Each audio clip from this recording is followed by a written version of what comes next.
disepakati dulu. Bu Novi bilang, Bu berapa gram ya? Ibu bisa nggak? Karena nanti karton ibu segini nih.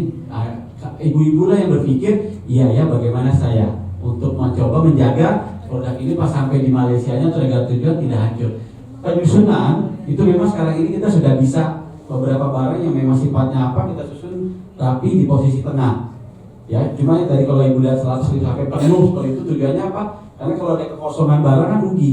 Makanya kontainer itu harus kita mau di posisi miring kayak mau diri ke apa itu ada barang-barang yang tujuannya untuk menahan biar produk ini paten nggak goyang. Nah itu jadi ada berapa? Nah biasanya kita taruh itu barang-barang yang sudah brand bukan barang-barang UMKM. Jadi atau tuh kayak sambel-sambelan ya pun sekarang waktu udah tahu posisinya bagaimana tapi balik lagi packaging ini harus dibantu karena kita kan cuma nyusun doang. Tapi kalau packagingnya sendiri ternyata nggak bagus sampai minyaknya keluar merugikan produk yang lain, jadi susah kan? Memang tidak tumpah. Ternyata saya lihat, oh pantas karena di gudang kita pun kemarin saya lihat barang itu bagus, ternyata minyaknya sudah keluar dan sampai membasahi kan? Oh berarti betul. Penyusun sempat saya salah, tumpah nggak Pak? Kata yang ini kan? Kemarin saya tahu saya pikir juga bisa jadi miring. Tapi saya lagi kok nggak mungkin. Ternyata benar karena minyak dia bilang Pak kan ada gas, jadi bisa memuai ini segala macam. Oh nggak akal. Nah itu aja Bu. Jadi kalau bicara apa, sebisa mungkin kita akan cari cara itu barang nggak akan rusak. Karena saya juga rugi. Kalau saya penyok, mungkin kalau penyok sedikit masih bisa saya jual, oke lah. Habis itu saya tinggal promoin aja kalau sama-sama rugi juga ya Pak ya. Iya. Gitu juga. Jadi ya. Ibu saling membantu aja artinya. Jadi mungkin kemarin juga banyak pertanyaan dari peserta UMKM yang kemarin di Malaysia Pak. Dan terkait produk-produk yang mereka titip yang akan dibayarkan oleh pihak Pak Bobi ini kok nggak apa-apa ya saya sampaikan kok ini lama ya. Nah mungkin Pak Bobi bisa jelaskan kenapa sampai saat ini belum selesai ya, juga. Nah, karena memang kemarin saya sempat bukannya lama karena saya ngecek harga satu. Betul. Karena harga yang ditawarkan itu harga pameran mungkin dia bilang harga modal. Tapi saya bilang oke lah beberapa harga modal yang nggak bisa dirubah nggak apa-apa. Kita lihat sampai saya sama Mbak Yani ya, kita tutup 2 kali ya, revisi lagi coba harga saran saya bisa diikutin ya.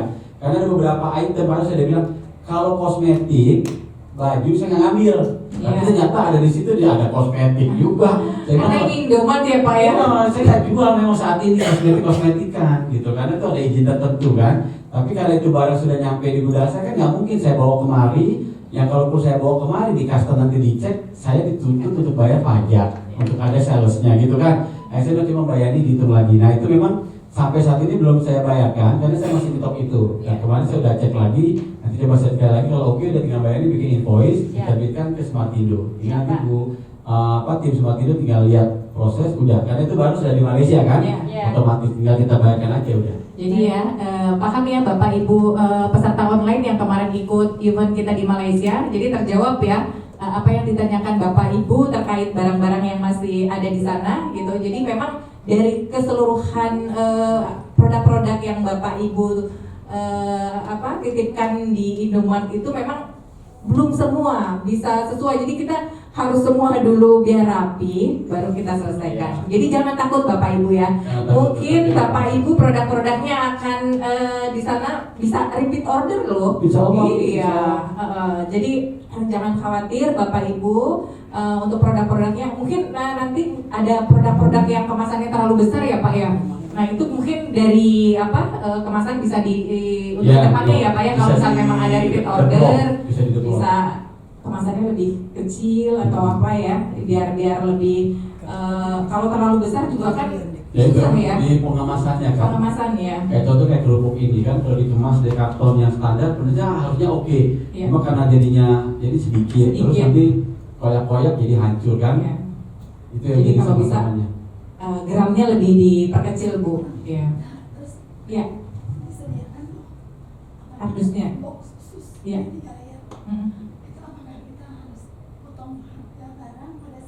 Kita membeli kartu ini. Atau kalau misalnya kami punya box sendiri tapi tinggal juga itu gimana? Nah silakan. Alhamdulillah Ibu semangat sekali ya. Iya ini sampai serat-serat loh. Tepuk dulu dong suaranya ya, semangat loh. Masalah pembayaran seperti dikasih berapa persen itu saya sama reseller yang dikasih itu dia selalu kasih PP dulu juga karena kan dia tahu karena ini barang mantap jadi dia kasih dulu uang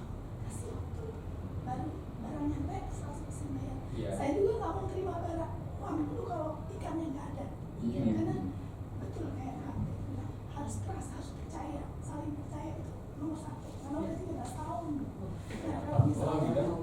Pendapatannya udah oke. Nah, cuma sekarang masih kecil. Saya pengen nanti bisa lagi. Iya. Ada ketemu sama bapak dan ibu di sini, saya suka banget gitu. Terus saya berharap ini ibu di sini bapak kalau tanya gimana caranya kalau di Jakarta kita bisa masukin kelasnya Mbak Dina nih. Iya. Tolong. Iya. Bisa Pertanyaannya apa Bu? Enggak, ini kita tolong Iya. supaya bisa kan masuk ke market di sini. Iya, iya. Market di sini. Itu pertama. Nah, kalau kayak pengalaman saya di gedungnya ini. Oh, iya. Masya Allah. Iya. Anak mudanya Pak Buka. Nah, kayak kami di Jambi pengalaman itu di Serinaknya gubernurnya itu yang turun tangan kalau supermarket besar di sana tidak memberikan peluang untuk UMKM, izinnya ditutup, ditarik, Oh ya. nggak bisa. Nah, dulu pernah dari penghubung Jambi, ini cerita ya Mbak Rifat. Ya. Penghubung Jambi datang ke Jambi, mereka malah klasifikasi masuk ke gerai. Wilayah data. Nelayan. Tapi zaman dulu ya Pak, belum COVID, jauh sebelum COVID, cuma ada keterbatasan kayak bilang transport pengiriman dan sebagainya. Jadi kendala juga gitu. Nah jadi pertanyaan dan mohon bantuan juga mungkin dari timnya Bu Rina, Bu Esti juga, saya sekolah apapun dari dinas fasilitasi itu di sini Jakarta. Nah sekarang yang dari luar negeri jangan sampai di Malaysia laris banget, di Indonesia tidak dikenal. Banyak itu kejadian kayak gitu. Nah punya saya alhamdulillah ya seperti Bapak bilang ya cuma sekedar oleh-oleh udah sampailah ke mana ke Qatar dan lain sebagainya, tapi itu kan ekspor. Iya. Nah adanya fasilitas seperti ini ya memang minta tolong benar-benar difasilitasi dipermudah. Kayak saya halal saya mati, teman dari Bisnesco akan dibantu urusannya. Nah mungkin dari cyber minta tolong percepat atau bagaimana supaya bisa masuk ke grupnya. Iya. Pak Novi, Pak. Ya, oke. Wes, tepuk tangan dulu nih. Luar biasa loh. Ini suaranya hilang tapi tetap semangat. Ibu dari mana tadi? Maksudnya dari daerah mana? Saya ini ya produksinya Rizkia dari Jambi. Oh, dari Jambi jauh-jauh datang untuk bertemu dengan Pak Bobi. Tapi saya bermukim di sini. Iya, bermukim di sini ya. Oke. Untuk perpanjangan tangan. Perpanjangan. Oke, wah luar biasa. Panjang-panjang tangan ya. Iya. Ya, jadi Bu Gesti, jadi ini ada masukan ya dari salah satu peserta kita. Jadi ini kan kita difasilitasi nih ya untuk yang ekspornya ke Malaysia. Berharap juga nih produk-produk kita juga difasilitasi dengan di toko-toko di Indonesia ya, supermarket di Indonesia juga, kerjasama Jakarta ya, khususnya Jakarta lah ya, untuk difasilitasi produk-produk mereka untuk bisa masuk. Nggak apa-apa, ini kan masukan ya buat kita. Jadi jangan hanya ekspor aja, kita juga di Jakarta juga harus memperkenalkan juga produk-produk mereka ini gitu. Oke, nanti Terima kasih. kita pertimbangkan itu. Ya, nanti kita pertimbangkan, kita diskusi lagi bahwa produk-produk Bapak Ibu bukan hanya ekspor aja yang terkenal di luar, tapi juga di dalam negeri juga dong tentunya ya di Jakarta gitu. Itu harapan Ibu ya. Oke. Harapan Ibu dan teman-teman semua di sini. Oke, silakan Ibu. Assalamualaikum warahmatullahi wabarakatuh. Waalaikumsalam warahmatullahi wabarakatuh. Perkenalkan, nama saya Miske, produknya berbagai rendang dan berbagai sambal. Ya. Dan kebetulan setelah saya mendengarkan paparan, misalnya harga rendang saya di sini 95.000 misalnya. Terus oke, ACC dengan Pak Bobi dan Pak Novi, ya. apakah ada potongan lain setelah itu? Atau kan kita kan melalui Mbak Ya, melalui tim saya. Ya, oke. Mbak dulu. Nah, apakah ada potongan lain setelah harga ini? Itu aja. Terima kasih. Oke, gimana Mbak? Jadi gini, nanti secara flow, karena kan lihat cyber ini kan tim yang mengkurasi. Ya. Mereka saya nggak tahu, mereka kan nggak mau beli kan, berarti hanya mengkurasi saja ya. Tim cyber ini mengkurasi produk yang nantinya kalau sudah oke dilempar ke timnya Bu Novi, sama tim dus sama oke Bu, dari 10 item 5 dus saya ambil. Ya. Contoh, berarti 5 inilah yang dibeli sama Smartindo dengan biaya tadi yang 50% kah, 80% kah, dan sampai bahkan 100% lunas sudah sebelum berangkat. Nah, jadi tetap kondisinya Smartindo yang akan melakukan pembayaran. Berarti kan kalau saya lihat cyber ini dia tidak ada potongan apa-apa karena dia nggak membeli barang, hanya mengkurasi saja. Cyber ya, sebagai fasilitator lah. Ya, kita hanya sebagai gimana Bu Hesti sebagai fasilitator. Ya. Kecuali saya dapat harga dari cyber. Nah, Cerita. Ya. Jadi ada 2 hal. Kalau kesepakatannya kalian menjual barang, misalkan mereka sebagai tim yang mengkoordinir, mengkurasi dan oke lah jadi kooperasinya nih. Berarti kalau namanya kooperasi kan pasti ada cari untung dong, Ya. walaupun sedikit. Dan berarti harga dari cyber kan dilempar ke saya. Jadi Novi tidak akan bertemu ibu-ibu lagi semuanya, hanya melihat produk saja di tempatnya cyber. Lain cerita. Tapi kalau setelah ini dan cyber memasrahkan atau melemparkan produk-produknya 100% ke Smartindo dan langsung berhadapan dengan Bu Novi, tapi tetap ibu-ibu kan tidak ketemu Novi, barangnya saja ketemu Novi dan tidak ada andil dari cyber untuk membayar, ya sudah berarti direct masuk. Tapi kalau satu pintunya menurut cyber dan rekening pembayaran masuk ke semua pembayaran ke cyber yang bagi-bagi ke bapak ibu, nah itu lain cerita. Berarti kan nanti ada satu hal di situ yang sebagai middleman-nya, betul ya? Nah itu jadi mesti paham dulu tuh. Makanya kalau tadi bilang ada nggak potongan, ada nggak tambahan biaya apa-apa, nah itu balik lagi. Nanti secara kesepakatan keduanya seperti apa? Balik lagi karena kan bapak ibu dengan cyber ini udah satu tim yang aman, satu tim yang solid. Kami hanya yang membantu saja. Kami hanya pelayannya yang membawa barang ini sampai ke tempat tujuan. Tujuannya kayak gitu, ya. Walaupun kami bayar, karena kan kami taunya terima harga ya bulat sudah sesuai invoice. Kalaupun nego hanya sedikit, Bu. Kayaknya Pak Bobi bilang kemahalan nih Bu di Malaysia nggak apa? Gimana Bu? Kayak gitu aja. Tinggal nanti timnya Bu Yesti dan Bu Rina sama tim cyber ya tinggal bicara sama Bapak Ibu sekalian. Tapi yang kita lihat dari sekarang ini adalah apa yang kita lakukan betul-betul membantu Bapak Ibu untuk secara perputaran uang modal itu kita sudah akan bantu. Jadi tentu, tapi balik lagi dibantu, betul-betul dibantu. Kenapa kalau enggak kita rugi sudah, sorry to say darling, kan gitu ya. Syarat dan ketentuan tetap berlaku. Tetap berlaku. Ya, jadi Mengenai harga tadi Pak, ya. apa tuh kalau misalnya nih harganya dibandingkan dengan harga yang di Malaysia itu ternyata lebih tinggi kayak tadi contohnya rendang di sini udah 90.000 gitu, ternyata pasaran di Malaysia misalnya cuma 75.000 gitu. Apakah ada masukan dari pihak Bapak untuk ke UMKM pasti. untuk bisa memberikan satu harga yang lebih bagus gitu? Pasti, karena balik lagi nanti kalau harga dikirim kan saya akan compare dengan harga yang ringgitnya dulu Iya, kan. iya. Rendang di Malaysia banyak, sudah walaupun tesnya macam-macam, karena kan Iya. Melayu Indonesia banyak juga. Rendang yang buatan mereka tuh nggak cuma orang Padang, sebutnya Minang itu pun campuran dengan Melayunya Malaysia, jadi murah juga. Jadi kalau dalam packaging orang mesti makan. Kalau 95 itu 95 berarti sekitar 20-an something, 25-27 ringgit modalnya.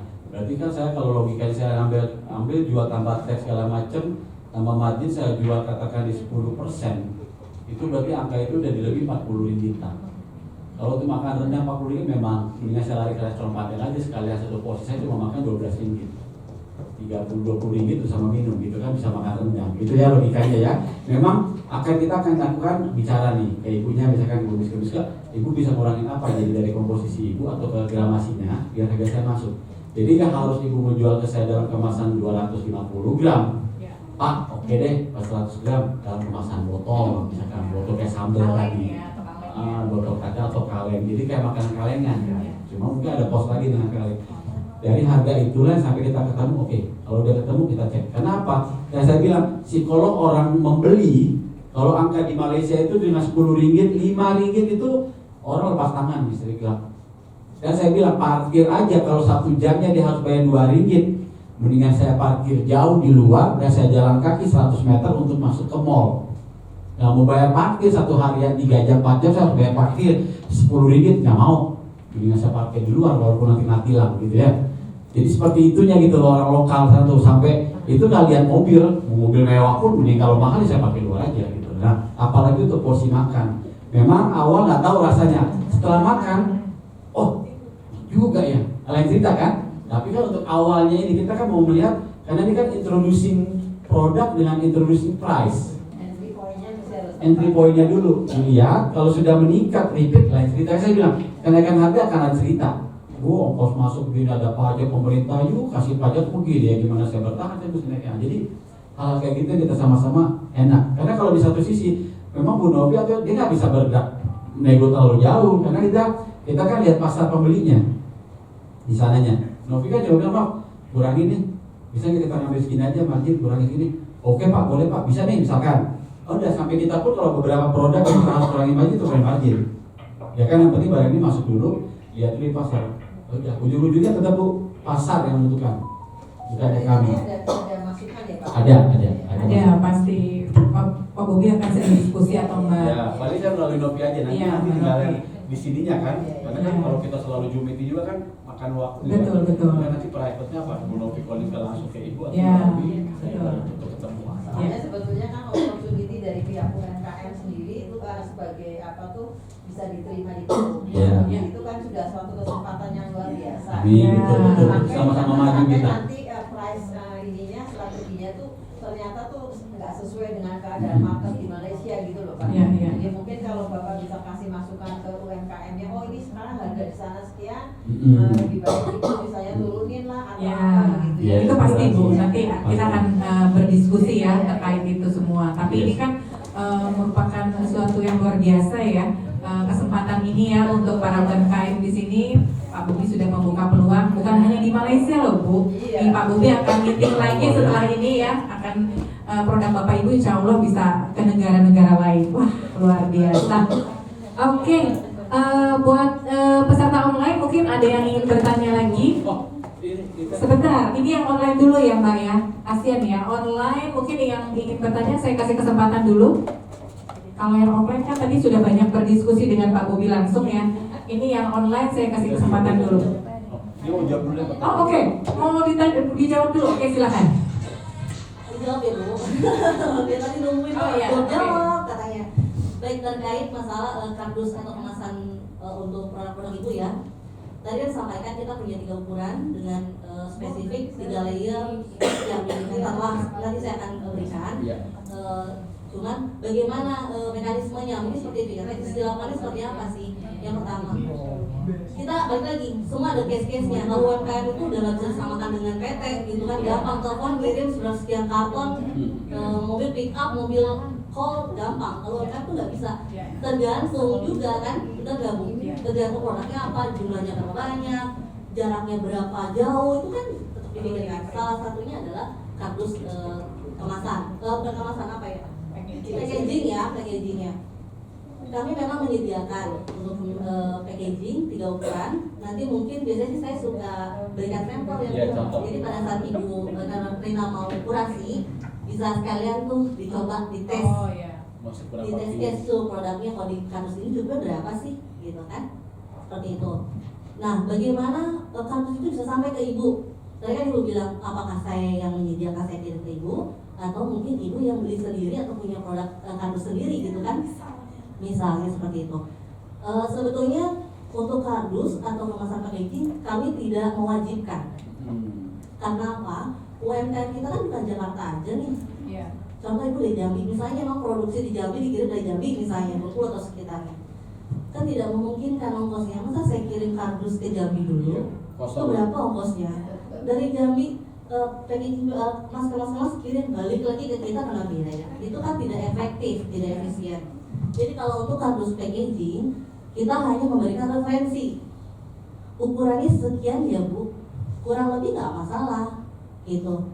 Balik lagi, pemberlakuan produk itu nggak bisa disamakan, tapi dia ada gambarannya. Kalau untuk Jakarta mungkin bisa ambil di Cikeas. Kalau di Jakarta dan sekitarnya lah, Tangerang Selatan bisa ambil di kita. Untuk yang di luar kota, karena itu tidak memungkinkan, saya sih sarankan Ibu ataupun Bapak ya cari kardus sendiri nggak masalah, tapi minimal spesifikasinya sesuailah, mengikutilah, gitu kan? Karena nggak mungkin bisa kardusnya kayak Indomie ya remuk langsung jempol yang ada kan? Biasanya 2 layer, tapi kalau memang 3 layer bagus memang. Kalau ekspor 3 layer, karena kekuatannya. Iya, cuman kalau kita pesan Tahu ada minimum order. Banyak. Ya, minimum order. Jadi gimana disiapkan dari pihak Mbak ya? Ya itu dia, balik lagi tergantung ibu, karena kan kardus itu kita kenakan biaya. Kalau ibu merasa mau menanggung, walaupun saya kirim keluar kota, ya silakan. Tapi bagaimana dengan harga jualnya? Kan gitu aja. Masuk nggak? Masuk atau tidak? Tapi mungkin kalau untuk 3 layer, kerupuk bisa 3 layer gitu ya. Untuk yang memang sudah ada packaging seperti ibu kaleng atau seperti ini, sebenarnya buat nggak apa-apa ya Pak. Selama kan 2 pun masih ada berbeda ya setiap pabrik itu gitu kan. Jadi ibu semua sama bapak jangan khawatir juga. Kita punya tim yang insya Allah sudah berpengalaman, itu Mbak Sarah di bagian logistik. Dia bagian dimensi. Nah, beliaulah yang mengatur sedemikian rupa produk ibu sama bapak tuh aman, sampai sana tuh aman, gitu ya. Beliau akan atur mana barang-barang yang memang harus di bagian bawah kah, di tengah kah, di atas kah, atau mungkin ini kardusnya terlalu besar kah, atau seperti apa, spesifik itu nanti dari Mbak Sarah, gitu. Jadi untuk masalah kardus, kami fleksibel ya Bu. Silakan saja seperti apa, mau beli di mana, mau dari kami juga saya akan jelaskan, akan kenakan biaya, hak kardusnya, dan mungkin ongkos kirim ibu tanggung sendiri. Tapi jangan lupa kalkulasi lagi, paling itu aja. Yang bebas artinya tidak mesti merek sendiri, misalnya kardus bekas itu boleh atau tidak? Sementara gini Bu, kalau untuk kardus bekas, biasanya kan sudah terpakai, dia ada beban. Yang tadinya mungkin 3 mili jadi 2 mili karena beban sudah pernah dipakai, kan seperti itu, benar nggak Bu? Kalau memang memungkinkan, walaupun sudah kardus bekasnya sudah pernah dipakai tapi masih bisa untuk menyimpan produk ibu sama bapak, nggak masalah.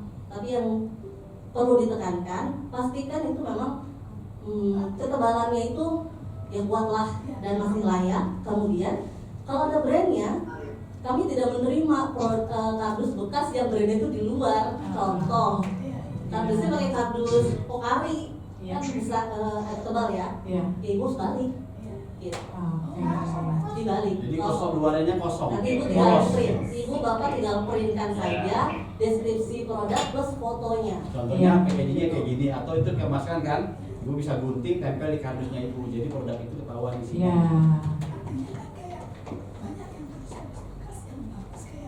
Bisa.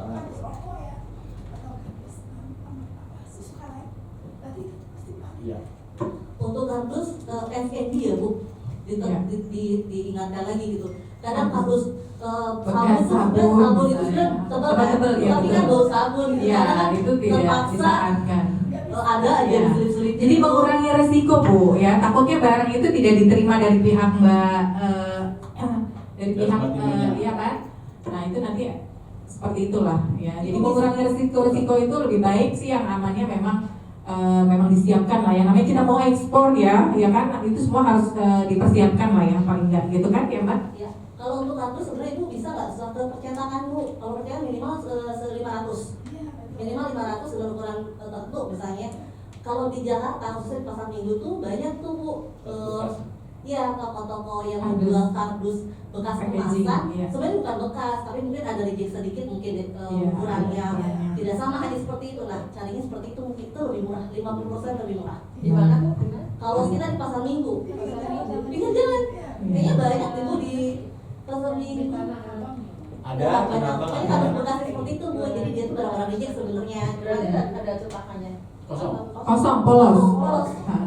Jadi ibu harus tahu dulu, misalnya produk ini kan tadi kan disebutkan ada tiga ukuran ya, ada 3 size. Kira-kira untuk produk ini muatnya di kardus yang mana, size yang mana. Jadi ibu lebih enak ya untuk packagingnya itu lebih enak, lebih rapi, lebih pas gitu kan. Jadi saat masuk ke kontainer itu juga aman. Itu kan mengurangi risiko juga ya untuk barang-barang ibu nanti di sana hancur atau penyok atau apa. Nah itu salah satu tips ya, kita juga mengurangi risiko yang seperti itu ya gitu. Jadi kita sama-sama saling mengingatkan supaya produk-produk ibu juga bisa laku, aman sampai di Malaysia ataupun di negara manapun kondisi masih tetap bagus ya kan, ya tetap baik.